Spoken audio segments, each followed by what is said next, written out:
강도나의 한 권 한 권 먹는 성경 시리즈 호세아서 시작하겠습니다. 호세아서는 12권의 선지서 중 가장 먼저 나오는 책입니다.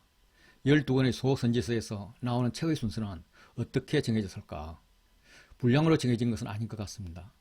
호세아의 분량이 14장 197절로 앞에 나올 수는 있지만 두 번째 책인 요엘은 3장에 지나지 않고 그래서 한참 뒤에 나와야 되고 14장이지만 211절로 된 호세아보다 오히려 긴 스가랴도 끝부분에 배치되어 있기 때문입니다. 선지자의 활동 시기라면 호세아서는 요엘과 아모스 뒤로 가야 하기에 이거 역시 아닙니다. 그래서 소선지서 12권이 각각 독립적인 책들이긴 하지만 편집자가 구성하고자 하는 메시지를 염두에 두고 순서를 정했다고 생각하기 시작했습니다. 그래서 한 권의 책처럼 읽자는 연구가 진행되었습니다. 가톨릭에서 보는 집회서 49장 10절에 그리고 12 예언자들이 있었으니 그들의 뼈가 그 무덤에서 다시 피어나기를 정녕 그들은 야곱을 위로하고 굳센 희망으로 그들을 구원하였다. 이런 말씀이 나옵니다. 이것은 BC 1세기부터 12권의 책이 하나로 묶어져서 위로와 희망의 책으로 취급되었다는 것을 짐작할 수 있게끔 해줍니다. 또한 발견된 것이 미가서를 중심으로 앞뒤에 니느웨에 대한 말씀인 요나와 나홈이 배치되어 있다는 것입니다. 둘 다 니느웨에 대한 심판 메시지인데 요나는 니느웨가 순종하여 구원을 받았고 나홈은 불순종하여서 멸망되었다는 대꾸를 이루고 있습니다. 이런 대꾸가 다른 곳에서는 없을까?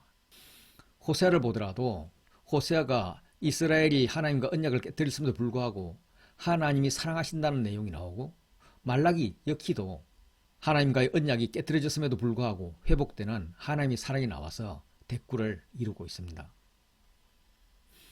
호세아의 결혼 문제가 나온다면 말라기에는 이혼 문제가 나옵니다. 이거 역시 대꾸가 되죠. 요엘은 시대가 명시되어 있지 않았지만 포로 기한이 언급되고 하나님이 성전에서 심판할 것인데 대꾸가 되는 학개 스가랴서에서도 성전 재건에 대한 이야기가 나오고 특히 스가랴서 14장에 하나님이 성전에서 심판하시는 메시지가 나옵니다. 이 관점에서 보면 12 예언서는 교차 대꾸 구조를 이루고 있습니다. F 미가를 중심으로 복음이 이렇게 퍼져나가는 그런 모습입니다. 12 예언서의 강조점은 언약의 성취, 즉 성전에서 하나님의 통치가 메시아를 통해서 실현된다는 것입니다. 그리고 퍼져나가면 하나님의 나라는 이스라엘에 국한되지 않고 퍼져나갈 것이다. 니네와 아수르 같은 악한 나라에서도 하나님의 자비가 전해질 것이고 순종하면 요나서와 같이 구원을 받을 것이고 불순종하면 나눔과 같이 멸망을 당할 것이다. D와 D-에서 오바다와 하박국이 말씀하듯이 하나님의 공의는 유다도 에돔도 바벨론도 동일하게 적용된다. 그리고 조금 더 나가면 하나님의 공의는 이루어지고 여호와의 날에 남는 자가 있다는 것입니다. 그리고 포로로 끌려갔을지라도 포로 귀환은 이루어질 것이고 하나님의 성전은 재건될 것이다. 그리고 A와 A-에서 하나님의 사랑은 언약 위반자일지라도 멈추지 않는 긍휼을 통해서 언약을 회복시킬 것이다. 이렇게 소선지서 12권이 서로 유기적인 관계를 가지고 12권의 책이 마치 한 권의 책이 되어서 주제와 메시지를 전개하고 있다라는 것을 발견했습니다. 그래서 소선지서들을 12의 책, 12선지서라고 부르기도 합니다.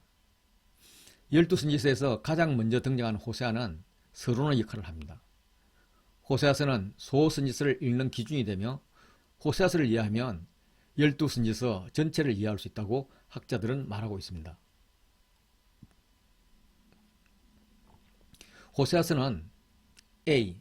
이스라엘의 죄와 심판 예언을 하다가 그리고 다시 B. 이스라엘의 회복을 말씀하십니다. 그리고 A. 죄와 심판, B. 회복, 죄와 심판, 회복 이렇게 AB 구조로 진행되고 있습니다. 이렇게 유다의 죄에도 불구하고 계속 이스라엘 회복을 이야기하는 것은 제발 내가 너희들을 심판하고 싶지 않아 심판하지 않게 해달라 하는 하나님의 간곡한 부탁입니다. 회개하면 모든 것이 해결되는데 끝까지 회개하지 않는 백성에게도 계속적으로 대안을 제시합니다. 이런 AB 구조의 마지막 B, 이 14장이 강조됩니다. 14장 1절에는 이스라엘아 내 하나님 여호와께로 돌아오라. 왜냐하면 내가 불의함으로 말미암아 엎드려졌으니 이제 돌아와라. 그러므로 너는 말씀을 가지고 여호와께로 돌아와서 모든 불의를 제거하시고 선한 바를 받으소서. 우리가 수송아지를 대신하여 입술의 열매를 주게 드립니다. 이렇게 고백하라. 다시는 우리가 앗술의 구원을 의지하지 아니하며 말을 타지 아니하며 다시는 우리 손으로 만든 것을 향하여 우상을 향하여 우리의 신이라고 하지 않겠습니다. 이렇게 고백하라는 겁니다. 마치 고아가 주로 말미암아 긍휼을 얻음 같이 그렇게 긍휼을 구하라고 합니다. 그러면 여호와께서 내가 그들의 반역을 고치시고 기쁘게 그들을 사랑하리니 여호와의 진노가 그에게서 떠났다. 나의 진노가 너희에게서 떠났다. 라고 말씀하실 거라는 거죠. 호세아서는 1장부터 3장 호세아서의 삶과 그리고 4장 이하의 호세아가 선포한 말씀 이렇게 크게 두 가지로 나눌 수 있습니다. 1장부터 3장은 호세아의 결혼과 낳은 자식을 통해서 하나님의 심정을 말씀하십니다. 호세아가 음란한 여자 고멜을 아내로 맞아들임으로써 음란한 이스라엘을 아내로 받아들인 여호와의 마음을 이해하게 됩니다.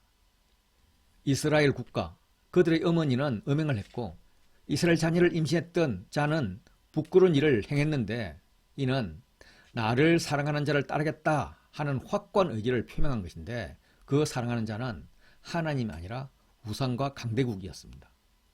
그들이 떡과 물, 생필품, 사치품을 준다는 것입니다. 그래서 주는 자를 따라가겠다는 거예요. 실제 이런 것을 주시는 분이 하나님인 줄 알지 못하는 것입니다. 이것은 누가 남편인지 하나님이 어떤 분인지 모르기 때문입니다. 그래서 호세아는 하나님을 아는 지식을 강조합니다. 내 백성이 지식이 없으므로 망하는도다. 이렇게 하나님 아는 지식이 없는 이스라엘을 이야기합니다.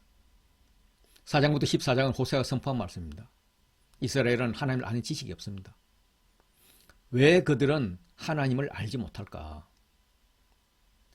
그들의 행위가 그들로 자기 하나님께 돌아가지 못하게 합니다. 음란한 마음이 그 속에 있어서 여호와를 알지 못합니다. 그래서 6장 3절에서는 여호와를 알자, 힘써 여호와를 알자 이렇게 권면합니다. 그들이 열심히 제사를 드리는 것은 하나님을 아는 것이 아닙니다. 하나님은 나는 인애를 원하고 제사를 원하지 아니하며 번제보다도 하나님 아는 것을 원하노라 이렇게 말씀하시는데 그들이 알아야 할 하나님은 제사를 받으려고 군림한 하나님이 아니라 걸음을 가르치고 그의 팔로 앉는 그런 하나님인데 고치시는 하나님인데 함께 살며 관계하시는 하나님인데 그들은 그 하나님을 모릅니다. 심지어 이스라엘은 하나님의 언약을 거부합니다.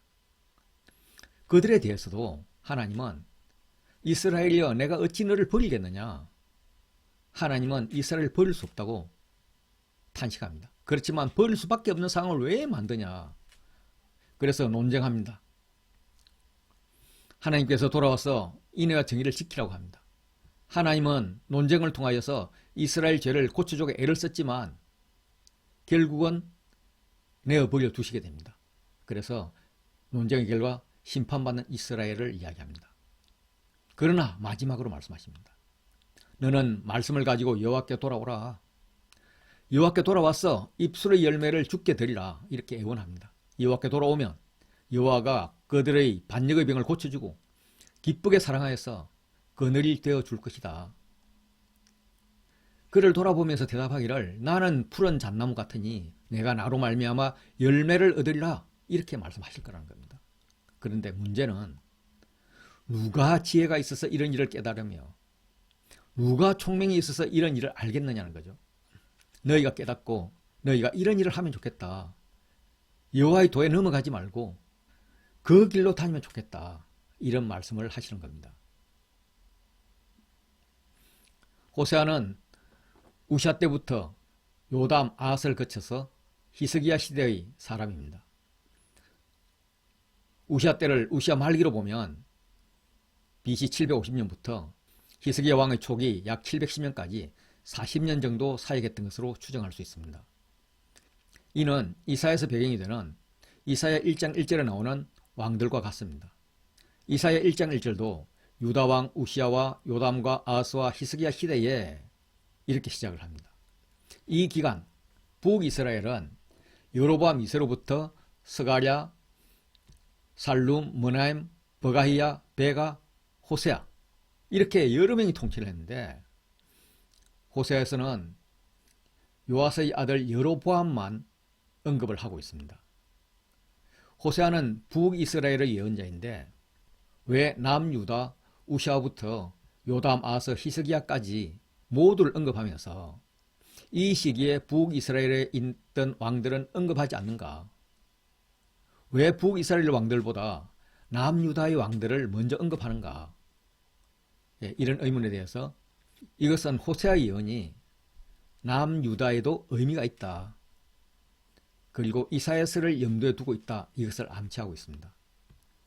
그리고 북이스라엘 멸망은 여로보암 2세의 영적 타락으로 이미 결정된 것이기에 이후의 왕들은 의미가 없다라고 해석할 수 있습니다. 북이스라엘 왕은 여로보암부터 호세아까지 40년 동안 6명의 왕 중에 4명이 살해되고 1명이 유배가는 신세가 되었을 정도로 폭력이 난무했기 때문에 왕이 아니라 폭력배로 간주하고 있다고 볼 수 있습니다. 북이스라엘에 대한 실망이며 동시에 남유다에 대한 소망을 걸고 있는 것입니다. 호세아가 배경으로 남유다의 왕들을 언급했지만 예언의 대상은 북이스라엘이었습니다. 호세아의 예언은 이스라엘의 자손들이 6번, 에브라임이 35번 나옵니다. 대부분 북이스라엘에 대한 예언이란 말입니다.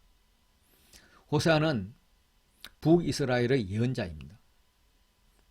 기록을 남긴 예언자 중에서 북이스라엘 대상으로 예언한 선지자는 호세아와 아모스 단 2분뿐입니다.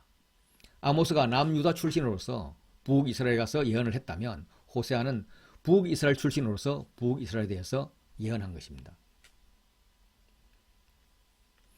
호세아가 예언했던 시기에 이스라엘의 왕들을 보면 요로보암 2세가 781년에 등극을 합니다. 아마 거기에서부터 아라바 바다까지 이스라엘 영토를 회복했습니다.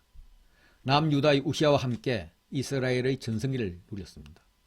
그러나 753년 스가랴가 등극했을 때 샬룸이 예후의 마지막 왕 스가랴를 죽이고 왕이 됩니다.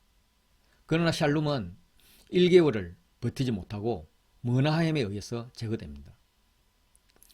BC 743년 아수르 왕 디글랏빌레셀이 이스라엘을 침공하자 머나하임은 은 1,000달란트를 공물로 바치고 친아수르 정책을 씁니다. 그의 아들 버가이아 2년에 그의 부관인 르말리아의 아들 베가가 길랏 사람 10명과 더불어서 반란을 일으켜서 사마리아에 있는 왕궁의 요새에서 왕을 죽이고 그를 대신 왕이 되었습니다. 베가는 아람왕 러신과 반아수르 동맹을 맺고 남유다에게 합류할 것을 요청했지만 아하스가 듣지 않자 유다를 공격합니다. 유다왕 아하스는 아수르의 도움을 청했고 아수르는 명분을 얻어서 침공해서 아람을 멸망시키고 북이스라엘을 정복했습니다. 이런 면에서 베가는 외교 정책과 전쟁에 실패한 왕이 되었습니다. 그래서 베가를 살해하고 왕이 된 자가 호세아입니다. 호세아는 아수르의 종이 되어서 조공을 바치고 친아수르 정책을 쓸 수밖에 없었습니다. 그런데 시간이 지났을 때 아수르를 배반하고 애국과 동맹을 맺고 조공을 바쳤습니다. 화가 난 아수르 살만에셀 5세가 침공해서 3년간 사마리아를 포기하고 고사작전을 쓰던 중에 그는 죽고 그의 아들 사르곤 2세가 사마리아를 함락시킴으로써 북이스라엘은 역사 속에서 사라졌습니다. 이런 역사적 배경을 가지고 호세아서 본문을 보겠습니다. 1장부터 3장은 호세아가 음란한 여자 고멜을 아내로 받아들임으로써 음란한 이스라엘을 아내로 받아들인 여호와의 마음을 이해하게 합니다. 1장 1절은 호세아서의 표제입니다. 호세아는 우시아부터 히스기야 시대의 사람으로 우시아 말기인 BC 750년부터 히스기야 왕 초기 710년까지 40년 정도 사역했던 것으로 추정됩니다. 당시의 역사를 보면 아수르가 약했던 아수르단 3세와 아스르나라리 시대에 북이스라엘의 여로보암 2세와 남유다의 우시아는 전성기를 누렸습니다. 그러나 디글랏빌레셀 3세가 나라를 정비하고 제국 정책을 쓰면서 북이스라엘과 남유다는 급격히 약해질 수밖에 없었습니다. 여로보암을 이은 스가랴가 6개월 만에 살해되고 40년이 안 되는 기간 동안에 6명의 왕이 등극했지만 4명이 살해되고 1명은 유배당합니다. 정상적인 죽음으로 임기를 마친 왕은 머나헴 뿐이었습니다.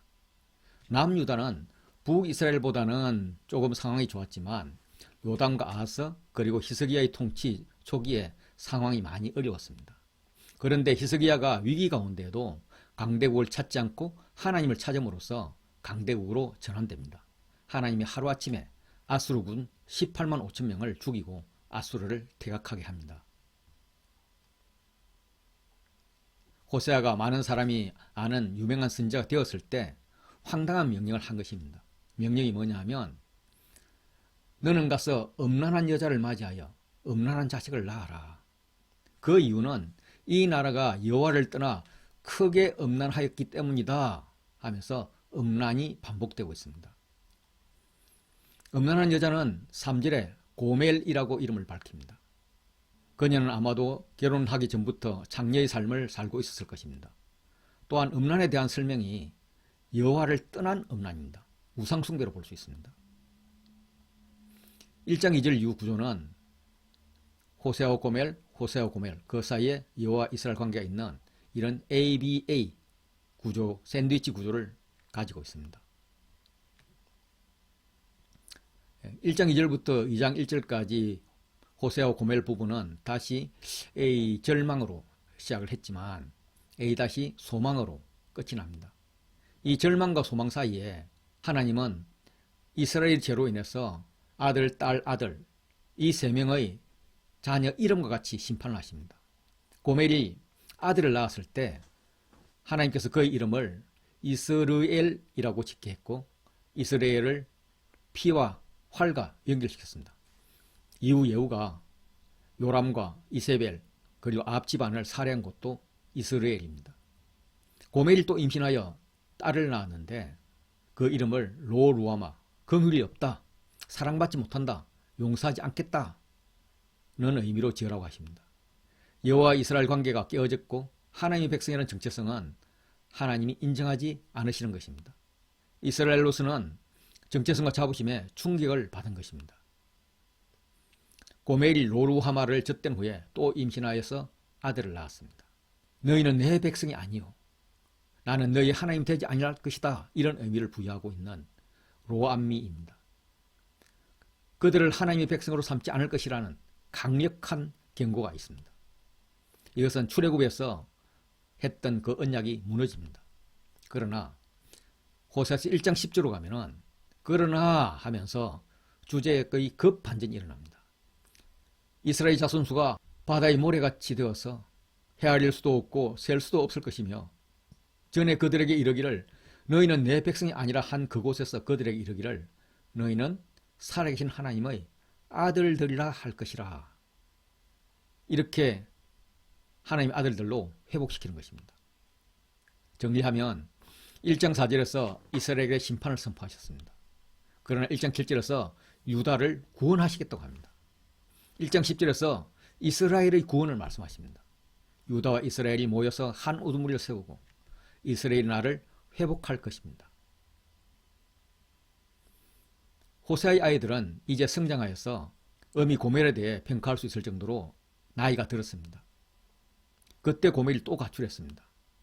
아이들에게 어머니와 논쟁하고 논쟁하라 라고 합니다.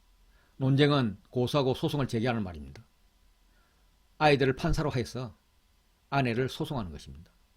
엄마가 옳은지 아빠가 옳은지 판단해보라는 거예요. 호세아의 음란한 아내는 하나님의 음란한 아내 이스라엘 국가를 의미합니다. 이스라엘은 종교뿐만 아니라 모든 제도와 가르침과 가치관과 삶의 방식이 모두 타락하였습니다. 그래서 그는 내 아내가 아니요 나는 그의 남편이 아니라 라고 합니다. 그러나 하나님이 이혼할 생각은 없으십니다. 여전히 아내와 남편 관계를 유지하고자 하는 것이 하나님의 마음입니다. 하나님은 이미 준비가 되어 있으니 이스라엘만 행동하면 된다. 이스라엘이 스스로 취해야 할 행동은 뭐냐 하면 음란을 제거하고 음행을 제거하는 것이다. 그런데 스스로 돌아오지 않을 것을 아는 하나님이 어떻게든 돌아오도록 만들 계획을 세우십니다. 세 번에 걸쳐 그러므로 하시면서 2장 6절의 그러므로에서는 이스라엘이 음란함으로 하나님께서 그 길을 막고 징계하십니다. 그제야 아내는 본 남편에게로 돌아갈 결심을 합니다. 이스라엘은 먹고 마시는 곡식과 포도주뿐만 아니라 사치하며 심지어 바알에게 바치는 은과 금도 하나님 주신 것인데 그것을 알지 못합니다. 그래서 2장 9절 그러므로 심판을 통해서라도 풍요를 주관하시는 분이 하나님임을 알려주시겠다는 겁니다. 2장 14절 오면 그러므로 이스라엘 미래가 망하고 포로로 끌려갈 것이 뻔하기 때문에 그를 타일러 거친들 광야로 데리고 갑니다. 타이른다는 것은 꿰어내는 것입니다. 유인하는 것입니다. 하나님 말씀하시는 광야는 하나님께서 어린 이스라엘에게 헤세드를 주셨고 결혼하여 사랑했던 곳입니다. 눈에 보기에는 아무것도 자라지 않지만 하나님 계시기에 하나님만 따를 수 있는 그런 땅이었습니다. 그곳에서 위로하십니다. 반전이 시작되는 것이죠. 또한 포도원을 그에게 줍니다. 포도가 잘 자라는 환경은 사막 같은 토양에 물이 있는 땅입니다. 하나님이 유인한 광야는 생명샘, 오아시스가 있어서 광야는 좋은 포도원이 됩니다. 그 포도원을 주시겠다는 겁니다. 아골 골짜기로 소망의 문을 삼아 주십니다. 아골 골짜기는 고통의 골짜기입니다. 아이성 전투에서 아간이 온전히 바쳐야 할 노략물 중에서 시날산의 아름다운 외투 한 벌과 은 200세겔과 50세겔 되는 금덩이 하나를 보고 탐이 내서 숨겼던 곳입니다. 이로 인해서 아이성 1차 전투에서 패배해서 동족들이 죽게 됩니다. 여호수아와 백성들은 아간과 자녀들과 모든 소유를 아골 골짜기로 끌고 가서 돌로 치고 불사름으로 진멸시켰습니다. 그 고통의 골짜기, 진멸의 장소를 소망의 문으로 삼겠다는 것입니다. 소망은 줄, 끈과 음이 같습니다. 줄은 여리고 전투에서 라합의 집에 걸게 함으로써 진멸의 대상에서 구해주는 표시입니다. 진멸의 아골 골짜기는 소망의 빨간 줄을 건 라합의 집으로 삼아 주시겠다는 것입니다. 라합은 창녀였습니다.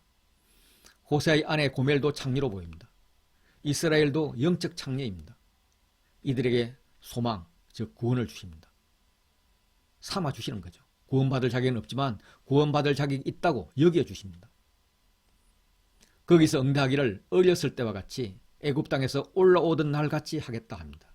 어렸을 때는 핏덩이 이스라엘을 물로 씻고 각종 의복과 장식으로 황후를 만든 에스겔서 16장을 상기시킵니다.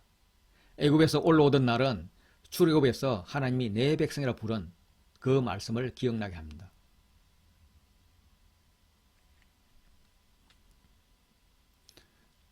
(2장 14절부터 23절까지는) A와 A- 사이에 BC 이런 구조로 해석될 수가 있습니다. 반전이 일어나서 광야에서 속삭입니다. 징계로 인한 고난에서 하나님의 위로와 보호로 반전되는 것입니다. 부부관계가 회복됩니다. 아내는 더 이상 남편이자 주인을 의미하는 바알이라는 단어를 사용하지 않습니다. 순수하게 남편, 이시를 사용합니다. 이어 자연이 회복됩니다. 그 날에는 들짐승과 새와 곤충에게 전쟁 없는 평화의 시대를 약속합니다. 다시 부부의 관계가 회복되는데 하나님이 이스라엘에게 장가들어서 공의와 정의와 은총과 긍휼로 영원히 함께 하십니다. 자연이 회복되어서 하나님의 은혜가 하늘로 땅으로 풍년으로 이스라엘에게 응답됩니다. 그리고 반전을 이야기합니다. 긍휼을 여김을 받지 못했던 그 로루하마라는 이름이 긍휼히 여깁니다. 루하마가 됩니다. 내 백성이 아니었던 로암미가 내 백성 암미가 됩니다. 그러면 백성은 하나님께 대하여 주는 내 하나님이시라 할 것입니다. 아내 이스라엘뿐만 아니라 아이들 이스라엘 백성까지도 새로운 정체성을 부여받게 될 것입니다. 세월이 흘러 고멜이 늙어서 창녀로서의 가치가 없어졌을 때 포조 고멜을 노예로 팔아버리려고 시장에 내놓은 것 같습니다. 여호와께서 호세아에게 명령하기를 이스라엘 자손이 다른 신을 섬기고 금포도 화제를 즐길지라도 여호와가 그들을 사랑하니 고멜이 비록 타인의 사랑을 받아 음녀가 되었을지라도 너는 그 여자를 사랑하라 라고 말씀하십니다. 고멜과 결혼할 때는 여자를 맞이하라 취하라 했는데 이번에는 사랑하라 라고 말합니다. 그런데 이 여자를 어떻게 사랑할 수 있습니까? 이스라엘이 우상을 사랑하는 거짓 사랑과 대조되어서 하나님의 참 사랑이 나오고 호세아에게도 하나님의 마음을 가진 그런 사랑을 지금 요구하고 있는 것입니다. 음녀를 사서 소유자 주인이 된 호세아가 고멜에게 말합니다. 너는 많은 날 동안, 호세아가 기대하는 것은 그녀가 다른 남자나 우상 없이 지내는 것입니다. 이스라엘 자손에게 적용하자면 고멜이 많은 날 동안 근신하듯이 이스라엘 자손들이 많은 날 동안 광야로 들어가서 없고 없이 지내는 것입니다. 왕도 없고 지도자도 없고 제사도 없고 주상도 없고 에봇도 없고 드라이빔도 없이 지내는 것. 왕도 종교도 아무것도 의지할 수가 없는 그런 상황에서 근신하는 것입니다. 광야는 본질이 무엇인지 배우는 시간입니다. 이는 이스라엘이 아수르에 의해 멸망당함으로 실현되었습니다. 그 후에 이스라엘 자손이 돌아와서, 이 돌아와서는 포로에서 돌아왔다는 이런 의미도 되고 또 깨닫고 회개했다 이런 의미도 됩니다. 이중적 의미이죠. 돌아와서는 우상을 쫓는 것이 유익하지 않았으며 오히려 우상의 손에 망했다라는 것을 깨달았습니다. 진정 사랑하시는 분은 하나님을 깨닫고 돌아온 것입니다. 그들이 돌아와서 그들의 하나님 여호와와 그들의 왕 다윗을 찾을 것입니다. 하나님과 메시아를 찾는다는 말입니다. 마지막 날에 여호와를 경외합니다. 여호와 그의 은총으로 나아가는 것입니다. 4장부터 6장 3절까지는 하나님을 아는 지식이 없는 이스라엘을 이야기합니다. 이스라엘 자손들아 들으라. 쇠마하면서 하나님의 말씀을 본격적으로 시작합니다. 여호와께서 이 땅의 주민과 논쟁하나니는 이스라엘을 소송하여서 피고인석에 세우고 재판을 진행하는 형식입니다. 이스라엘 죄는 없는 것과 있는 것으로 대조를 이룹니다. 없는 것은 진실도 없고 인애도 없고 하나님 아는 지식도 없습니다. 꼭 있어야 하는 것들이 전혀 없습니다. 반면 있는 것은 있어서는 안 될 저주와 속임과 살인과 도둑질, 간음, 포악 등입니다. 하나님이 이스라엘에 장가들어서 영원히 살되 공의와 정의와 은총과 긍휼의 여김과 진실함을 보이며 이스라엘이 여호와를 알리라 기대했었는데 하나님을 아는 지식이 없는 것입니다. 그 결과 이 땅이 슬퍼합니다. 거기 사는 자들과 들짐승과 공중의 새가 다 세잔할 것입니다. 바다의 고기도 없어질 것입니다. 역창조가 일어나고 있습니다. 하나님께서 제사장들을 비난하며 심판하십니다. 내 백성이 지식이 없어 망하는도다. 지식은 하나님을 아는 지식입니다. 여기서 말하는 내 백성은 제사장들입니다. 일반 백성에게 하나님을 가르치고 하나님께 대한 예배를 도와줘야 할 제사장이 하나님에 대한 지식을 버렸다, 율법을 잊었다는 말이에요. 그래서 하나님도 제사장을 버리고 어머니를 멸하며 자녀도 버리겠다라고 말씀하십니다. 제사장 체계가 완전히 무너지는 것입니다. 왜냐하면 그들이 번성할수록 제사장의 수가 많아질수록 하나님께 범죄가 더해집니다. 공동번역은 그 자랑스러운 직책을 부끄럽게도 밥벌이로 만드는 것들이다 라고 했습니다. 여로보암 2세 시대를 생각해보면 경제적으로는 번성했지만 종교적으로는 타락이 심했던 것입니다. 제사장들이 백성들의 재물을 더 많이 먹기 위해서 백성들이 더 많은 죄를 범하기를 바라고 있습니다. 백성의 신앙심에는 관계가 없고 재물에만 관심이 있었던 것입니다. 거룩한 신분을 사리사욕을 챙기는데 사용했습니다. 일반 백성과 제사장이 구분되지 않는 그들을 벌하실 것입니다. 제사장이 이 모양이다 보니 백성들 사이에 우상숭배가 만연합니다. 하나님의 백성이 나무에게 묻고 그 막대기는 그들에게 말합니다. 이 나무 막대기는 아세라상을 말합니다. 그들은 신령하다고 생각되는 곳을 찾아와서 우상에게 제물을 바쳤습니다. 하나님의 여인들은 성전에서 매춘 행위를 하고 남자들도 창기와 함께 나가서 이방신에게 제사를 합니다. 이 우상숭배의 대꾸에서 16절부터 19절도 우상숭배를 비난합니다. 에브라임 즉 이스라엘은 우상과 연합하여서 하나님도 버려두라며 포기할 정도가 되었습니다. 그리고 5장 1절부터 4절은 제사장들에 대한 비난과 심판에 대꾸되는 지도자들에 대한 비난과 심판입니다. 그 중심에 4장 15절 군면이 있습니다. 이스라엘아 너는 음행하여도 유다는 죄를 범하지 못하게 할 것이라.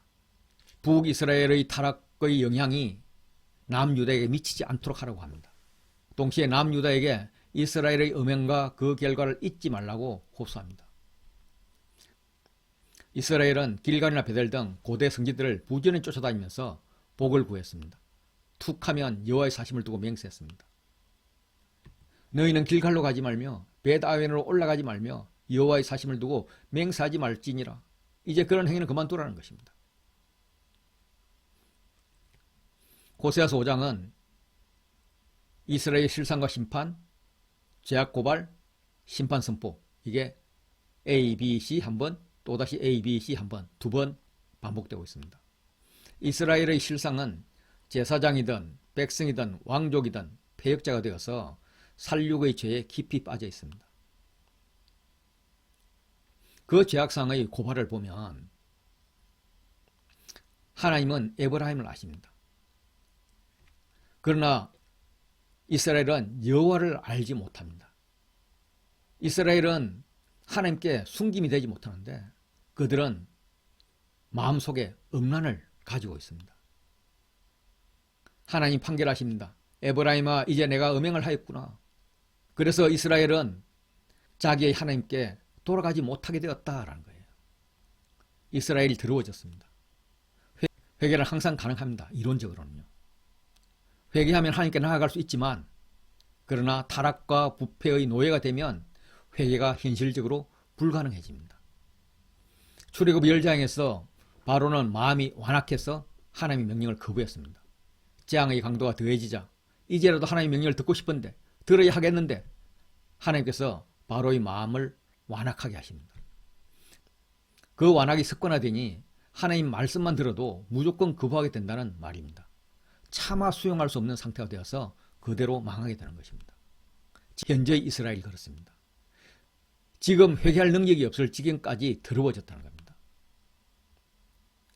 이스라엘이 더러워졌느니라. 이것도 모르고 이스라엘은 죄를 즐기고 있는 것입니다. 이런 이스라엘은 교만이 그 얼굴에 드러나 있습니다. 아마도 여로보암 2세 때 경제적으로 군사적으로 강국일 때 그 풍요를 하나님 주신 복으로 착각하고 교만이 드러났을 것입니다. 그 죄악으로 말미암아 이스라엘과 에브라임이 넘어지고 유다도 그들과 함께 넘어지리라. 하나님 선포하십니다. 두 번째 이스라엘 실상과 심판, 죄악 고발, 심판 선포입니다. 나팔을 부는 것은 전쟁이나 어떤 위협이 곧 시작될 것을 알리는 신호입니다. 신호가 기브아, 라마, 베다웬, 베델로 진행되는데 이 도시는 모두 예루살렘 위쪽에 위치한 베냐민 지파의 땅입니다. 예루살렘에서 가장 가까운 기브아에서부터 점점 멀리 나가고 있습니다. 이 배경은 BC 733년에 북이스라엘 아랍연합군이 남유다를 공격해 왔을 때로 봅니다. 북이스라엘과 아람은 아수르의 세력 확산을 경계해서 맞서기로 결정을 하고 남유다를 반아수르 동맹에 가입할 것을 요구했지만 남유다의 아하스 왕이 듣지 않자 남유다를 먼저 공격해서 예루살렘 지역만 남기고 정복했습니다. 남유다는 아수르에 조공을 보내서 도움을 청했고 아수르는 명분을 얻어서 아람을 공격하여 멸망했습니다. 이어서 북이스라엘도 침공했죠. 북이스라엘은 철수할 수밖에 없었고 아수르의 이스라엘 지역을 모두 빼앗겼습니다. 이때 남유다도 북이스라엘에게 빼앗겼던 베냐민 땅을 찾기 위해서 공격하는 모습입니다. 남유다는 북이스라엘을 공격하며 베냐민 지파를 앞세워 격려합니다. 베냐민아 공격하라. 유다가 뒤따라가리라. 이 날을 벌하는 날로 명명합니다. 먼저 유다 지도자들의 죄를 말합니다. 유다 지도자들은 경계표를 옮기는 자이다. 경계표는 땅의 소유의 경계를 표시하는 것입니다. 이 경계표를 옮기는 것은 하나님과의 언약을 파기하는 것입니다. 하나님이 남유다 지도자들의 언약 파기로 인해 진노하셨습니다. 진노를 유다에 물같이 부을 것이라고 경고하십니다. 에브라임은 사람의 명령, 우상의 명령을 뒤따르기를 좋아합니다. 결심하고 허무한 것을 뒤쫓아가기를 좋아합니다. 결과는 학대를 받고 재판에 압제를 받는 것입니다. 하나님을 무시하고 강대국과 우상을 따르는 이 상황에 대해 하나님이 극도의 모멸감을 느낍니다.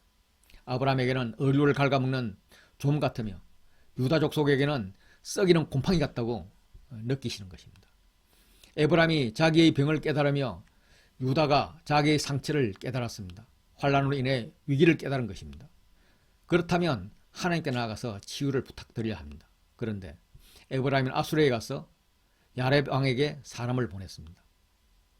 야렙 왕은 멜렉 야렙으로 싸움을 좋아하는 왕이라는 의미입니다. 멜렉 라합을 읽으면 위대한 왕, 대왕 아수르 왕을 의미합니다. 북이스라엘은 외국 군대의 도움을 요청했지만 오히려 피해만 입었습니다.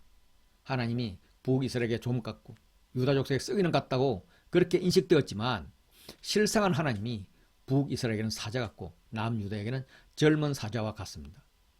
하나님 탈취해 가면 건져낼 자가 없습니다. 먹이를 차지한 사자같이 하나님은 자기 곳으로 돌아와 더 이상 백성을 관여하거나 돕지 않으실 것입니다. 그러나 내가 거기서 내 하나님 여호와를 찾게 되리니 만일 마음을 다하고 뜻을 다하여 그를 찾으면 만나리라 라고 말씀하십니다. 그들이 죄를 뉘우치고 여호와의 얼굴을 구하기까지 기다리고 계시는 하나님입니다. 오라 우리가 여호와께로 돌아가자. 회개를 의미합니다. 회개를 통해서 기대하는 것은 세 번의 반전입니다. 여호와께서 우리를 찢으셨으나 도로 낳게 하실 것이요 우리를 치셨으나 싸매 주실 것이다. 여호와께서 이틀 후에 우리를 살리시며 셋째 날에는 우리를 일으키시리니 그래서 우리가 그의 앞에 살게 될 것이라는 겁니다. 이스라엘과 유다는 병과 상처를 깨닫고 치유받기 위해 아수르로 갔지만 치유를 받지 못했습니다. 그러나 하나님은 우리를 찢으셨으나 도로 낫게 해주실 것이죠. 우리를 치셨지만 싸매 주실 것입니다. 하나님이 종 같으며 썩이는 것 같이 생각했던 과거에서 돌아와 하나님만이 상처를 낫게 해주실 수 있는 분임을 알게 될 것입니다. 이틀 후에 우리를 살리시며 셋째 날에는 우리를 일으키시니 이것은 이스라엘이 하나님을 만나기 위해서 오늘과 내일 이틀 동안 그들을 성결하게 해라. 그들의 옷을 빨게 해서 준비하게 하라. 그러면 셋째 날에 나 여호와가 온 백성의 목전에서 시내산에 강림하실 것입니다. 이렇게 3일째 강림하신 그 사건을 지금 이야기하고 있는 것입니다. 또한 이것은 이틀 후 셋째 날 이런 점청대구로 보면 앞의 문장을 강화시키는 것입니다. 그래서 셋째 날이 강조되는 겁니다. 바울의 말씀에 근거하여 이것은 하나님이 부활을 암시하는 구절로 봅니다. 고린도전서 15장 4절은 장사 지낸 바 되었다가 성경대로 사흘 만에 다시 살아났어.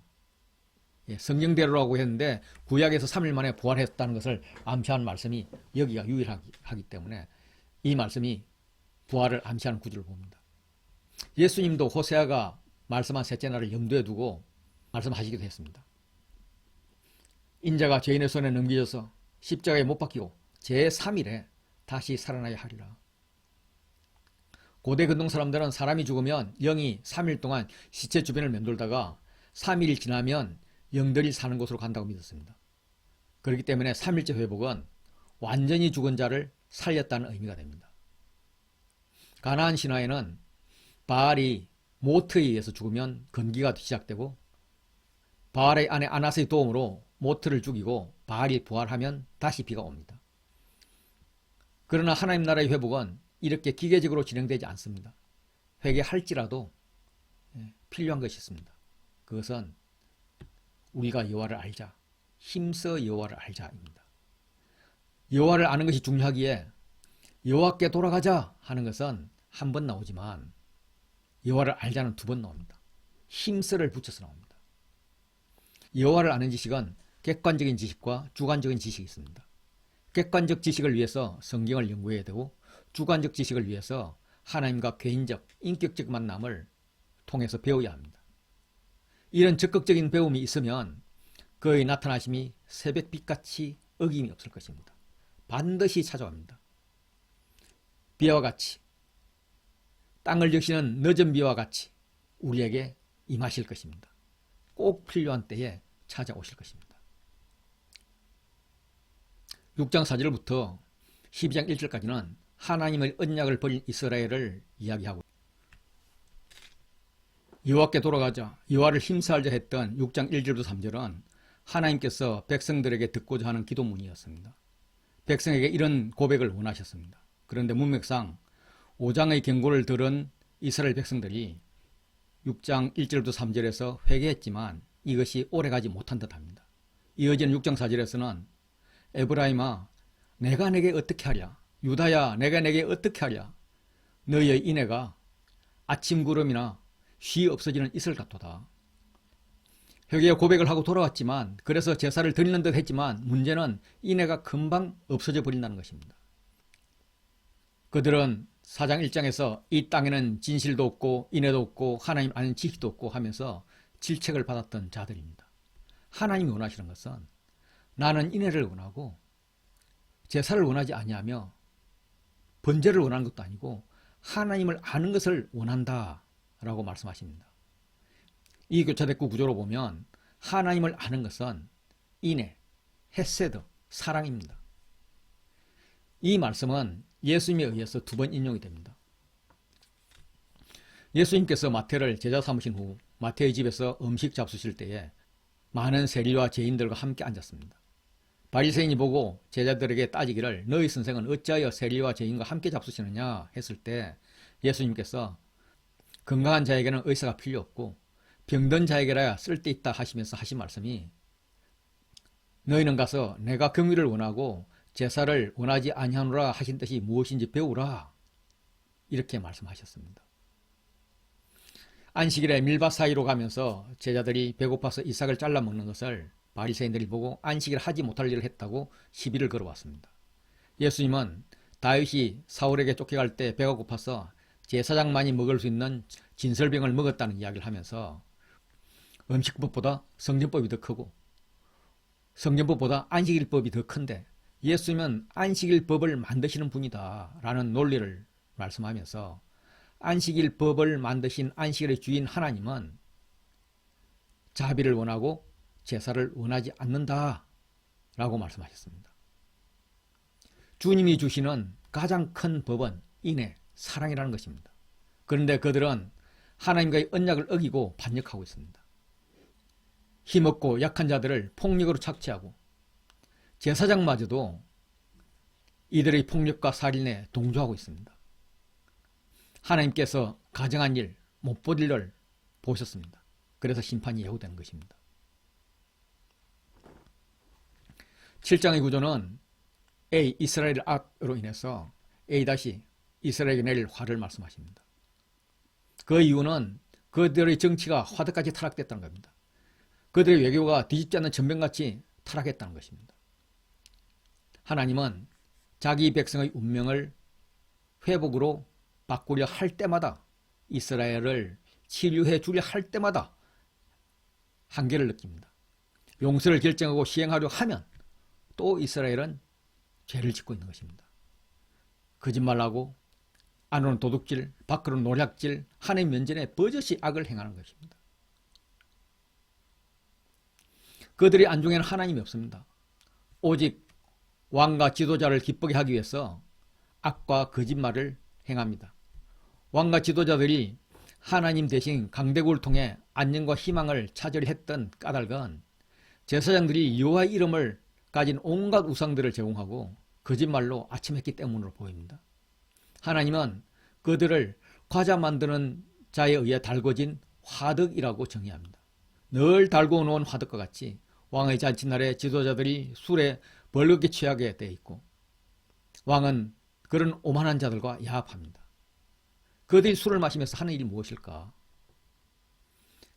북이스라엘 여로보암 왕을 이은 스가랴는 6개월 만에 살해되고 스가랴 살해 왕이 된 살롬은 1년 만에 살해되고 므나임이 10년 통치하였을 뿐 버가히야도 2년 만에 살해되고 버가히야를 살해한 베가도 살해됩니다. 그들은 밤마다 술을 마시면서 술에 취해서 음모를 꾸미는 것입니다. 누군가 왕으로 즉위하면 다른 사람들은 또 죽일 궁리를 합니다. 그들의 마음은 살해하고자 하는 마음이 화덕처럼 뜨거워져 있는 것입니다. 누가 이 문제를 해결할 수 있는가? 왕들은 계속 죽어갔지만 하나님께 부르짖는 자가 하나도 없었습니다. 뒤집지 않는 전병은 이스라엘 리더들의 직무유기를 조롱하는 것입니다. 전병은 때를 맞춰서 이렇게 뒤집어야 하는데 요리사가 엉뚱한 것을 신경 쓰다가 뒤집지 않고 빵을 태워버리는 것입니다. 한쪽은 타버렸고 한쪽은 익지 않은 상태가 되어 있습니다. 지도자는 나라와 백성에는 안중이 없는 거죠. 지도자가 직무유기하는 동안 백성은 이방인에게 삼키졌지만 알지 못합니다. 백발이 무성할지라도는 노인으로 볼 수 있습니다. 지혜자인 거죠. 인생의 연륜이 많은 노인도 정작 다가오는 이스라엘 운명을 깨닫지 못했다는 것입니다. 빵의 흰 곰팡이로 보는 자도 있습니다. 화덕에서 한쪽은 타버리는데 남은 반대쪽은 방치되어서 흰 곰팡이가 폈지만 요리사는 이를 깨닫지 못한다는 것입니다. 어쨌든 이스라엘은 지금 딴 곳에 정신을 팔고 있습니다. 이것은 이스라엘의 교만 때문입니다.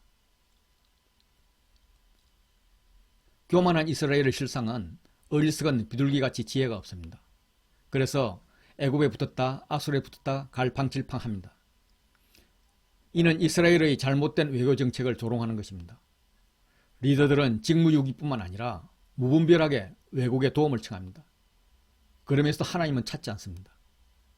원래 비둘기는 갈 길을 확실히 아는 새입니다. 그래서 고대부터 우편부로 사용했습니다.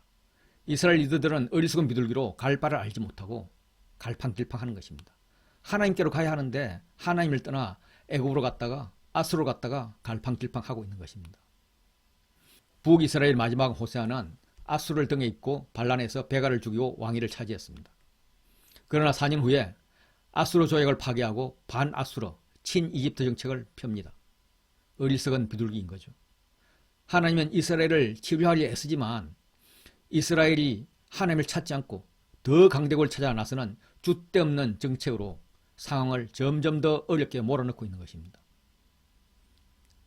외교정책이 실패했다고 그 소식을 회중에게 보고할 때 하나님은 리더들을 심판하실 것입니다.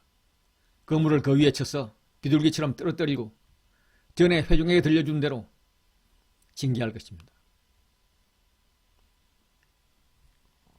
하나님께서 그들에게 내일 화를 선포하십니다. 화 있을진저 패망할진저. 하나님께서 그들을 건져주려 하나 그들은 하나님을 거슬러 거짓말을 하고 하나님을 거역하며 이방제사를 드립니다. 하나님은 그들 팔을 연습시켜서 힘있게 하였지만 그들은 그 힘을 가지고 악을 행합니다. 하나님은 이스라엘 국력을 강하게 했지만 힘 좀 있다고 여호와를 잊고 여호와를 제물로 매수하려고 한다. 그들은 돌아오나 높으신 하나님께로 돌아오지 않습니다. 정리하면 이스라엘은 하나님이 모든 악을 기억하고 있다는 것을 생각하지 않습니다. 하나님을 부르지도 않습니다. 하나님께 돌아오지 않습니다. 구하지 않습니다. 그런데 하나님께로 돌아오는 것이 아닙니다. 그래서 망합니다. 호세아는 아수르 살만에셀에 의해서 BC 723년에 포로로 끌려갔고 다음에 722년 사마리아가 아수르 사르곤 2세에게 정복됨으로써 2만 7천여 명이 포로로 끌려갔고 북이스라엘은 역사에서 사라졌습니다. 이스라엘이 망한 근본 원인은 백성이 여호와께 반역하고 돌아오지 않았기 때문이지 강대국 아수르의 힘이 세었기 때문이 아닙니다.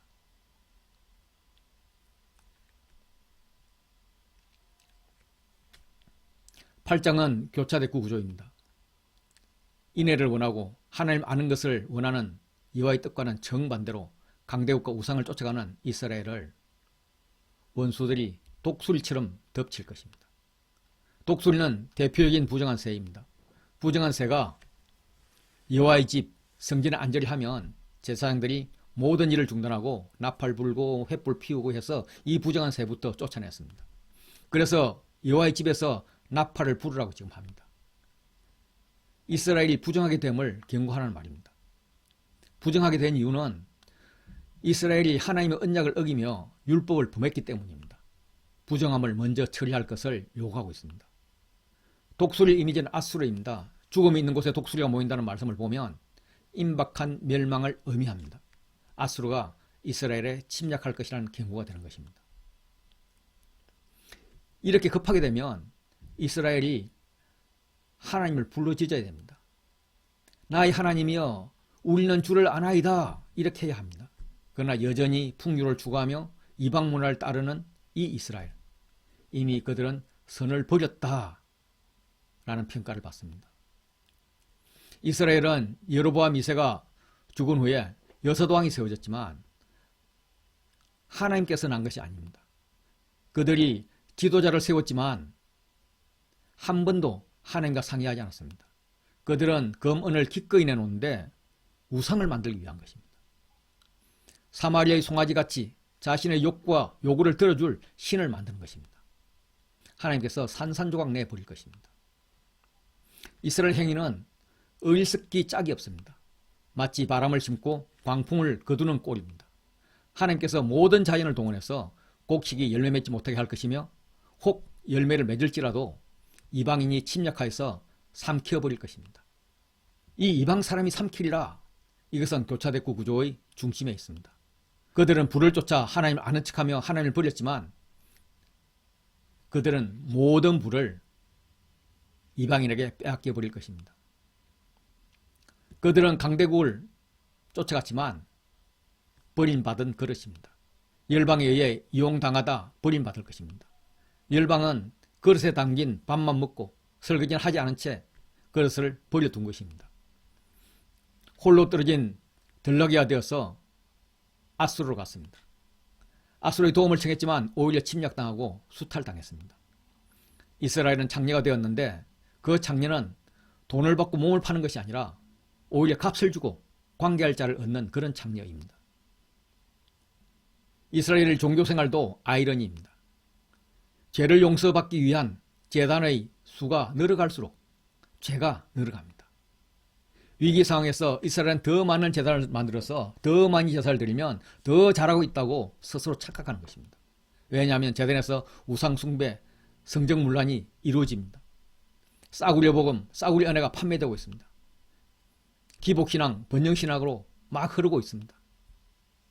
제사 지내는 만큼 더 범죄하는 것이죠. 그들은 율법을 상세히 기록했지만 존중하지 않고 구시대의 유물로 취급하면서 바알 종교를 택합니다. 고기를 제물로 드리고 화목제로 먹지만 하나님 그것을 기뻐하지 않을 뿐더러 그들의 죄악을 기억하고 그 죄를 벌하실 것입니다. 그들은 애굽으로 다시 가게 되는 셈입니다. 죄의 노예, 좀 더 나가면 북이스라엘은 아수르의 포로로, 남유다는 바벨론 포로가 되는 것입니다. 이스라엘은 위기 상황을 하나님께 의뢰하지 않습니다. 대신 안전수단으로 북이스라엘 왕들은 왕궁을 세웁니다. 남유다의 백성들은 경과 성읍을 많이 쌓았습니다. 하나님께서 그들이 세운 성읍을 불태워버릴 것입니다. 불을 보내어 그 성을 삼키게 하실 것입니다. 이렇게 이스라엘과 유다는 같은 운명입니다.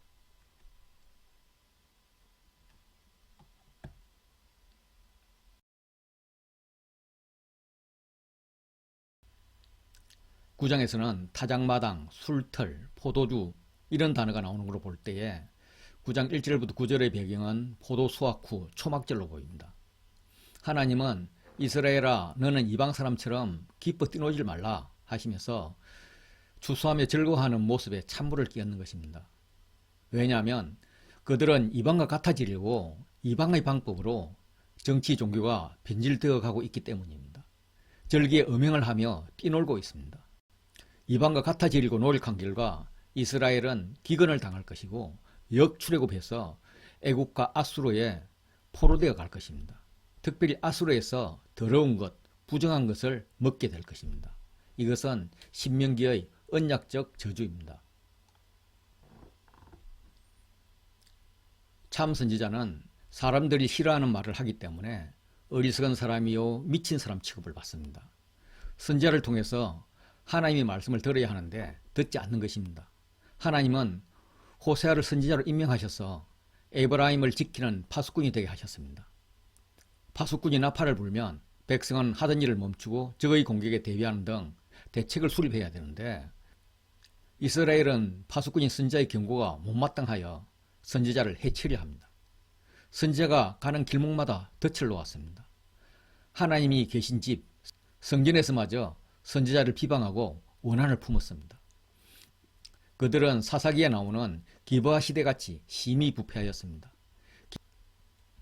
기브아 불량배들은 레위 사람에게 동성애 융간을 시도했고 소돔과 고모라 수준의 도덕성과 성문화를 가졌었는데 레위 사람은 한술 더 떠서 아내를 융간하도록 내어주고 죽음으로 몰아넣습니다. 죽은 아내의 시체를 도망내어서 온 이스라엘에 보내고 선동하고 기브아 펜드는 베냐민 족속과 전쟁을 벌입니다.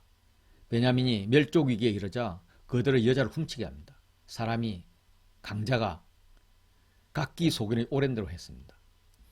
강자들 마음대로 약자들에게 횡포를 부리고 자기 것은 명분조차도 내놓지 않으면서 남의 것은 생명이든 삶이든 재산이든 마음대로 인심을 썼습니다. 여호와께서 그 악을 기억하시고 그 죄를 벌하실 것이라고 합니다. 9장 10절부터 17절은 이렇게 교차대구 구조로 되어 있어서 양 끝부터 읽어오면 좋겠습니다. 먼저 위의 AB를 읽으면 옛적에 하나님은 이스라엘을 만나기를 광야에서 포도를 만난 같이 반가워하였습니다. 광야에서 만난 포도나무는 물이 있다는 증거입니다. 조상들 보기를 무화과 나무에서 처음 맺힌 첫 열매를 본같이 하였습니다. 보관시설이 없었던 시절 제철이 되어 처음 익은 무화과 나무는 너무도 맛있었을 것입니다. 이런 반가움으로 만나 주었습니다. 그런데 이스라엘은 하나님을 외면하고 바알보올에 가서 부끄러운 우상에게 몸을 들였습니다. 아래 B-A-를 보면 그들은 하나님을 듣지 않았습니다. 그래서 하나님이 그들을 버리실 것입니다. 하나님께 버림받은 이스라엘은 열방에서 떠돌이 신세가 될 것입니다.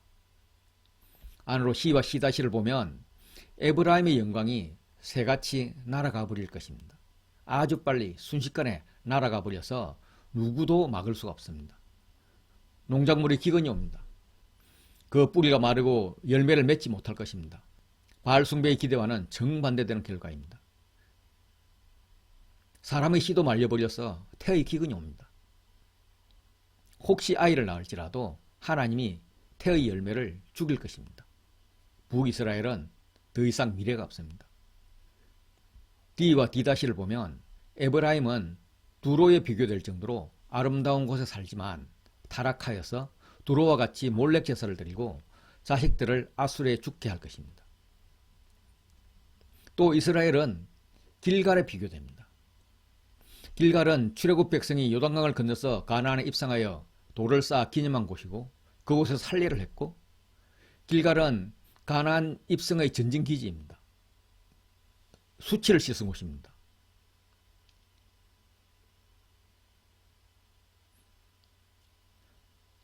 초대왕 사울도 길갈에서 세웠습니다. 길갈은 이스라엘에게는 종교 성지이지만 우상의 제물이 드려지는 우상 숭배지로 바뀌어 버렸습니다. 길갈은 순종이 아니라 불순종의 아이콘이 되어버렸습니다. 불순종하는 이스라엘을 하나님은 미워하십니다. 특별히 그들의 지도자들은 다 반역자로 규정하십니다.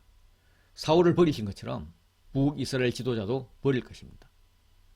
중심이 되는 9장 14절은 선지자의 기도입니다. 중심이 되는 9장 14절은 선지자 호세아의 저주 기도입니다. 대상은 하나님을 거역하고 대적하는 세력입니다. 여호와여, 그들에게 주소서. 무엇을 주려 하시나이까? 아이 베지 못하는 태와 젖없는 유방을 주시옵소서. 기복신앙, 이방신자처럼 주소서를 반복하는 기도입니다. 그런데 받는 것은 저주입니다. 이것은 야곱이 요셉에게 주었던 축복의 반전인 것입니다. 10장은 이스라엘 내부 부패를 비난하는 말씀입니다. 1절부터 8절은 이스라엘 우상 숭배, 9절부터 15절은 하나님의 징계와 기회로 나눌 수가 있습니다. 9장이 심판에 초점을 두었다면 10장은 비난에 초점을 두고 있습니다. 10장은 앞에 이야기했던 이야기를 반복하면서 선언합니다. 포도나무 비유, 기브아의 죄, 씨앗 뿌리는 비유, 전쟁으로 인한 자식의 죽음, 이것들이 앞에서 했던 이야기들입니다. 이는 선지자의 말을 귀담아 듣지 않기 때문에 다시 반복하는 것입니다. 열매가 많을수록 재단을 많게 하며 땅이 번영할수록 주상을 아름답게 합니다. 주상은 재단 옆에 세우는 돌기둥으로 이방 신상을 상징합니다. 예수님께서 잎만 무성하지 열매가 없는 무화과 나무를 저주했던 그 나무와 같은 형국입니다. 이렇게 된 것은 이스라엘이 두 마음을 품었기 때문입니다. 하나님을 따르는 것처럼 하면서 마음을 속이고 풍요를 추구한 것입니다. 그들은 이제 벌을 받을 것입니다. 하나님께서 제단을 쳐서 깨뜨려서 그 주상을 헐어버리실 것입니다. 그들이 헛된 말을 내며 거짓 맹세로 언약을 세웁니다. 베델의 금송아지가 아수르로 옮겨져서 예물로 드리는 상황이 벌어집니다. 이는 아수르가 요구한 조공을 위해서 금송아지 상까지 보내야 하는 상황입니다. 우상에게 많은 제사를 드림으로써 문제를 해결하려 했는데 오히려 우상이 잡혀가는 신세가 되었음을 부끄러워해야 할 것입니다. 살아날 길이 없음을 알고 차라리 고통을 일찍 끝내기 위해서 죽고 싶다고 부르짖습니다. 그 때에 그들이 산들어 우리를 가리라 할 것이요 작은 산들어 우리 위에 무너지라 할 것입니다. 이것은 심판 때 악인의 모습들입니다. 산들과 바위에게 말하되 우리 위에 떨어져 보좌에 앉으신 이의 얼굴에서와 그 어린 양의 진노에서 우리를 가리라. 예수님께서 십자가를 지고 갈 때 백성과 여자들이 따르며 슬피 우는 것을 보고 예수님이 하신 말씀 중에 일부입니다. 예루살렘을 딸들아 나를 위하여 울지 말고 너희 자녀를 위하여 울라. 왜냐하면 힘든 날이 오거든. 그때는 사람이 산들에 대하여 우리에 무너지라 하며 작은 산들에 대하여 우리를 덮으라 하리라. 같은 말씀입니다. 이렇게 인용되고 있습니다. 10장 9절부터 15절은 기브아 시대 때부터 지금까지 범죄했기 때문에 전쟁이 일어날 것이란 경고로 시작해서 이 에이다시의 전쟁의 날에 베델이 무너질 것이라고 이스라엘 왕이 망할 것이라는 말로 끝을 맺습니다. 왜냐하면 이 이스라엘은 길들여진 암소같이 열심히 밭을 갈지만 이스라엘의 실제 살았던 삶은 악을 바꿔라 죄를 거두고 거짓 열매를 먹었습니다. 정치적으로는 내 길, 내 방법대로 했고 하나님께 묻지 않았습니다. 내 용사의 많음을 의뢰했습니다. 하나님의 말씀보다 군사력을 신뢰했고 하나님께 의뢰하지 않고 강대국에 의뢰했습니다. 이 말씀의 중심에 10장 12절이 있습니다. 이스라엘이 황폐해져서 독초가 돋아나는 이 묵은 땅을 기경하라고 합니다. 이 말은 이스라엘 사회에 공의를 심고 인애를 거두라는 명령입니다. 그 방법은 인애와 공의로 지금 즉시 여호와를 찾는 것입니다. 여호와를 힘써 찾으면 마침내 여호와께서 오셔서 공의를 빛처럼 너희에게 내리실 것입니다. 충분히 필요한 곳에 보내실 것입니다.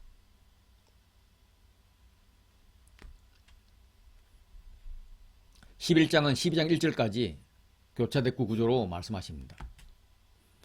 하나님은 이스라엘을 사랑하셔서 어렸을 때부터 아들 삼고 애굽에서 불러내었지만 그들은 하나님의 사랑을 거부하고 말씀을 전하는 선지자들을 멀리하고 바알에게 제사하며 우상을 숭배했습니다.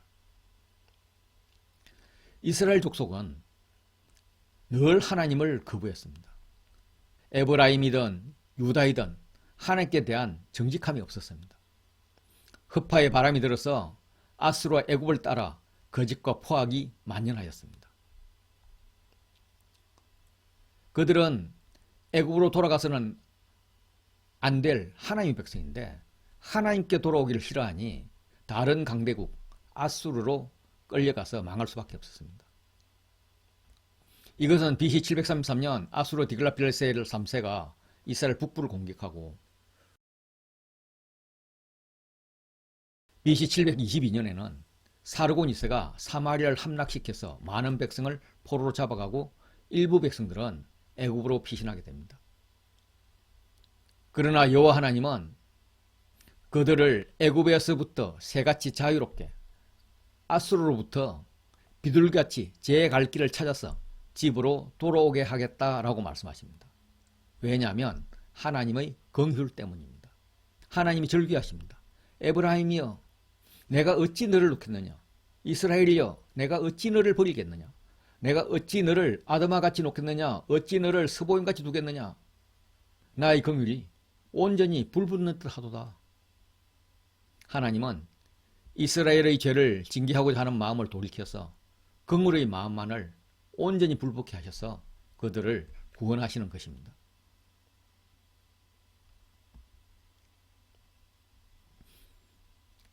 십일장 1절에서 말씀하신 아들을 애굽에서 불러내었다는 것은 출애굽기에 나옵니다. 하나님은 애굽 바로에게 이스라엘을 내 아들, 내 장자라고 지칭하시면서 내가 내 아들을 보내주지 않으면 내가 너 바로의 아들, 바로의 장자를 죽이겠다라고 하신 것입니다. 실제로 바로가 거부했을 때 바로의 장자뿐만 아니라 사람이든 가축이든 마지는 다 죽이고 이스라엘을 출애굽시켰습니다. 아들을 애굽에서 불러내었다 하는 것은 어떻게 성취되었는가? 이것을 마태복음이 설명하고 있습니다. 예수님을 찾아왔던 동방박사가 예수님께 경배드린 후에 헤롯 몰래 자기들의 나라로 떠난 후에 주의 사자가 요셉에게 나타나서 헤롯이 아기를 찾아 죽이려 하니 당장 아기의 엄마를 데리고 애굽으로 피하라고 말씀하십니다. 요셉이 즉시 일어나서 밤에 아기와 그의 어머니를 데리고 애굽으로 가서 헤롯이 죽기까지 애굽에서 살았는데 마태복음에서 이는 주께서 선지자를 통하여 말씀하신 바 애굽으로부터 내 아들을 불렀다 함을 이루려 하심이라 라고 말씀하십니다. 호세아 선지자는 출애굽을 말하고 있지만 마태는 호세아의 말씀을 예수님의 애굽 비난에 적용해서 예수님을 새 이스라엘로 여기고 애굽 비난을 새로운 출애굽을 위한 입애굽으로 본 것입니다. 이스라엘은 하나님의 장자라고 불려졌고 장자인 옛 이스라엘 출애굽은 참 장자, 참 이스라엘이신 예수님의 출애굽으로 성취됩니다. 12장 13장은 하나님을 대적하는 이스라엘을 이야기하고 있습니다. 이스라엘은 하나님 사랑을 거부하고 여전히 우상숭배와 강대국을 쫓습니다. 이에 대해서 여호와께서는 유다와 논쟁하시고 야곱을 그 행실대로 벌하시며 그의 행위대로 그에게 보응하실 것이라 말씀하십니다. 이것은 멸망을 기정사실화하는 것이 아니라 아직 기회가 있다. 같이 이야기해보자. 논쟁하자. 이렇게 권하시는 것입니다. 이후 유다에게 논쟁을 요구하시는 하나님의 논쟁은 A. 이스라엘의 상태, B. 하나님의 조치로 A, B 세 번 반복을 합니다. 야곱은 모태에서부터 경쟁하며 자기의 이익을 쟁취하려는 그런 본성이 있었습니다. 어머니 뱃속에 있을 때 그 형의 발 뒤꿈치를 잡았습니다. 태어나서도 팥죽을 통해서 장자권 싸움에서 이겼고 축복권 싸움에서는 아버지를 속여서 이겼습니다. 뿐만 아니라 힘으로는 하나님과 겨루었습니다. 힘으로는 장성하여서는 이라는 의미입니다. 어려서 형과 경쟁했듯이 그 버릇 그대로 성장해서도 하나님과 경쟁해서 겨루었다는 말입니다. 하나님과 겨루는 것은 심각한 문제입니다. 그런데 하나님은 야곱이 엉겨 붙는 것을 좋아했어요. 교만하여서 달려드는 것이 아니라 약하기 때문에 아이가 아버지에게 때를 쓰듯 그 때를 쓰는 자세를 기뻐하신 것입니다. 그래서 하나님께서 하신 조치는 베델에서 그를 만나 주셨습니다. 하나님 저 주신 거예요. 이건 은혜입니다. 즉 야곱은 은혜를 강구했고 은혜를 받은 것입니다. 거기서 우리에게 말씀하셨습니다. 야곱뿐만 아니라 야곱이 바뀐 이름 이스라엘에게 말씀하셨습니다. 어느 유의로 해석하면 야곱의 후손인 우리 이스라엘에게까지 전해질 말씀을 하셨던 것입니다. 이스라엘에게 삶을 바꾸시는 하나님, 씨름에서 저주시는 하나님을 기억하라. 기억하고 하나님께로 돌아와라. 회개하라. 인애와 정의를 지키며 믿음의 삶을 살아라. 항상 너희 하나님을 바랄지어다. 하나님을 소망하라고 말씀하셨습니다. 에브라임은 거짓 저울을 가지고 속이기를 좋아하는 상인이었습니다. 상인은 가나안과 음이 같습니다. 그는 진멸의 대상인 가나안과 구별되지 않는 자가 되어버렸습니다. 하나님은 이스라엘을 애굽에서 끌어내어서 가나안으로 보냈을 때 가나안을 요아화할 것을 기대했지만 그러나 오히려 이스라엘이 가나안화 되어버렸습니다. 나그네의 정체성을 잃고 안주하고 있었습니다. 청지기가 아니라 부자가 되려 했습니다. 공동체가 아니라 상거래하는 집단으로 바뀌어버렸습니다. 이 부를 추구하는 교만한 자에게 하나님이 하신 조치는 다시 장막에 거주하게 하셨습니다. 장막에 거주하는 것은 광야 시절과 같이 장막에 살게 하는 것입니다. 그러나 애고의 노예 생활로 완전히 역출애굽시킨 것은 아닙니다. 출발선에 서서 다시 시작하게 한 것입니다. 여러 선지자를 보내서 말씀도 하시고 이상도 보이시고 비유를 베푸셨습니다. 그들을 깨우치고자 한 것입니다.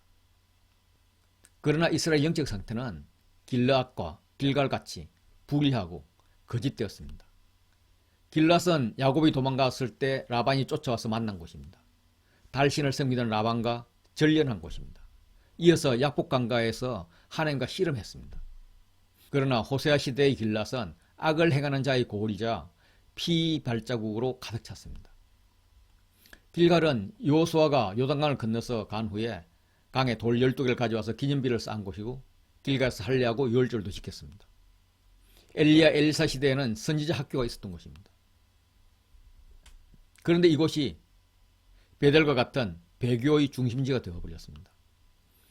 제사는 예루살렘 성전에서만 드리도록 되어 있는데 무리가 길갈에서 수송아지로 제사를 드리고 있습니다. 이런 이스라엘의 반역에도 불구하고 하나님의 조치는 계속 좋은 방향으로 인도하시다가 참다가 못해서 이제는 보호를 포기하십니다. 피 아래 머물러 있게 하시고 수치를 당하게 하십니다. 에브라임이 다른 지파에 비해 강하고 뛰어난 지파였습니다.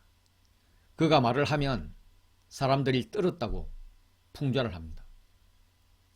12장 8절에서도 부자라고 자수성가했다고 자뻑하다가 하나님께 혼났는데 이스라엘 중에 자기를 높이고 있습니다. 결국 교만하여 자기를 높이더니 바알로 말미암아 범죄하다 망했습니다. 그들이 따라간 바알은 부활신인데 부활하지 못하고 죽은 것입니다. 그렇다면 바알과 우상으로 망했다면 바알과 우상을 버려야죠. 그들이 살 길은 우상을 탑하고 종교개혁을 하는 것이었습니다. 그러나 이제도 힘이 옛날 같지 못한 지금도 그들은 더욱 범죄합니다. 돈 들이고 최고의 기술까지 동원하여서 우상을 만드는 데다 인신제사까지 드리고 있습니다. 그들은 아침 구름 같습니다. 안개 같습니다. 쉬 사라지는 이슬 같습니다. 타작마당에서 광풍에 날리는 쭉정이 같으며 굴뚝에서 나가는 연기같이 될 것입니다. 곧 사라질 것이란 말이죠. 종말을 경고하고 있습니다. 하나님은 애굽 땅에 있을 때부터 이스라엘의 보호자요 구원자였습니다. 하나님 자신 외에는 구원자가 없다고 단언하십니다. 그들은 여호와의 공급으로 인해서 배가 불렀습니다. 배가 부르면 감사의 예배를 드려야 하는데 마음이 교만하여서 여호와를 잊어먹습니다. 오히려 애굽 노예 시절을 그리워하곤 했습니다. 하나님께서 배은망덕한 이스라엘을 삼키겠다고 선포하십니다.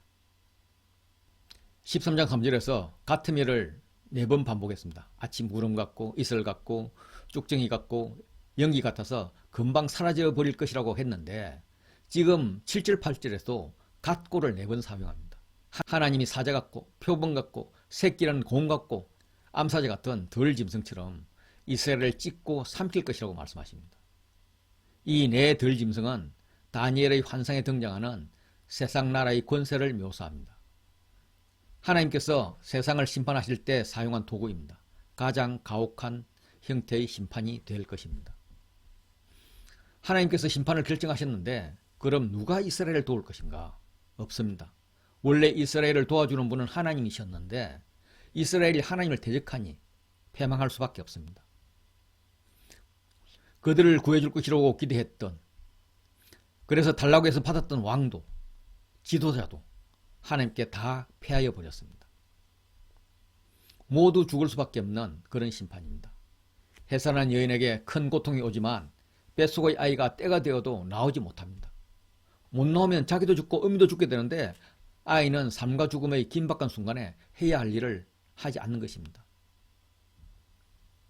그가 혹시 형제 중에서 결실을 하더라도 동풍이 올 것입니다. 이것은 아라비아 광야에서 일어나는 여호와의 바람입니다. 현실적으로는 아수르의 침략입니다. 이로 인해서 이스라엘의 근원이 말라버리고 그의 샘이 마르고 그 쌓아둔 모든 보배의 그릇이 약탈될 것입니다. 보배 그릇은 성경기구를 말합니다. 사마리아가 그들의 하나님을 배신하였기 때문에 성인은 형벌을 당해서 칼에 엎드려질 것이고 그 어린아이는 부서뜨려질 것이고 태아는 어미와 함께 죽을 것입니다. 다 죽습니다. 하나님이 이스라엘을 심판해야 할지 구원해야 할지 혼자말로 탄식합니다. 내가 그들을 서울의 권세에서 속량하며 사망에서 구속하리니, 이는 문맥상 수사적 의문으로 속량하지 않겠다는 말씀입니다. 내가 그들을 서울의 권세에서 속량하며 사망에서 구속할까? 절대 구속하지 않을 거야. 이런 말씀입니다. 이어지는 말씀은 사망아 내 재앙이 어디 있느냐? 사망아 뭐하냐? 에브라임에게 재앙을 내려라. 서울아 내 멸망이 어디 있느냐? 서울아 어디 있냐? 빨리 에브라임에게 멸망을 내리라. 뉘우치마 내 눈 앞에서 숨으라. 보이지 마라. 뉘우침은 동정심이다. 동정심이라고는 전혀 없을 것이라고 말씀하십니다.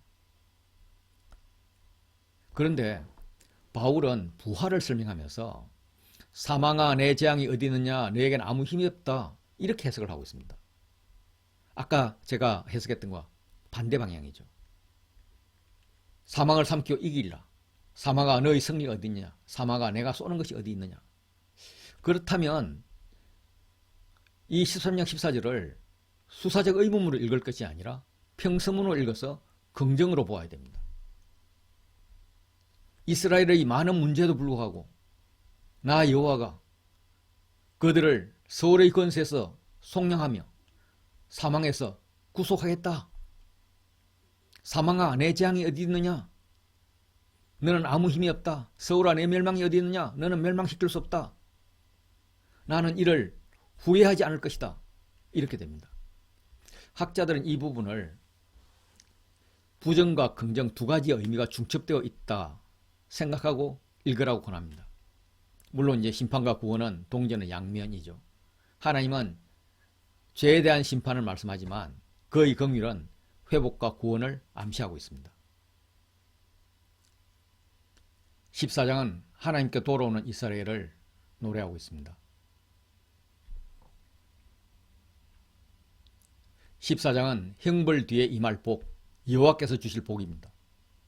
선지자는 어떻게 여호와께 돌아가야 할지를 알려줍니다. 이것은 선지자의 권면과 근면, 그리고 사이에 여호와의 약속, ABA 샌드위치 구조로 되어 있습니다. 우상을 의지하던 이스라엘은 넘어질 것이라고 예언을 했었습니다. 강대국을 의지하던 이스라엘은 강대국의 침략으로 넘어질 것으로 예언했었습니다. BC 722년 호사의 경고대로 이스라엘은 아수르에 의해서 엎드려집니다. 넘어집니다. 이는 이스라엘의 불의함 때문이었습니다. 그래서 하나님은 이스라엘아 내 하나님 여호와께로 돌아오라 권면하십니다. 여호와께 돌아와서 말씀을 가지고 말씀에 근거하여 회개하라는 말입니다. 말씀은 약속, 다짐, 맹세들과 죄에 대한 고백들입니다. 그리고 용서를 위한 기도, 군사력, 우상의 의지 포기, 긍휼 호소, 이 세 가지를 알아야 한다는 겁니다. 용서를 위한 기도는 소송아지 같이 재물이 중요한 것이 아니라 입술의 열매가 중요하다. 입술의 열매는 죽게 올려지는 찬양이다. 군사력이나 우상을 의지하지 않는 것은 하나님만을 의지하는 것이다. 긍휼을 호소하는 것은 고아의 심정을 해야 한다. 하나님은 과부, 나그네, 고아를 좋아하시는데 왜냐하면 고아는 의지할 데가 없기 때문에 오직 하나님만 의지할 수밖에 없기 때문입니다. 하나님 외에는 아무도 의지할 수 없는 그에게 하나님이 긍휼을 베푸시는 것입니다.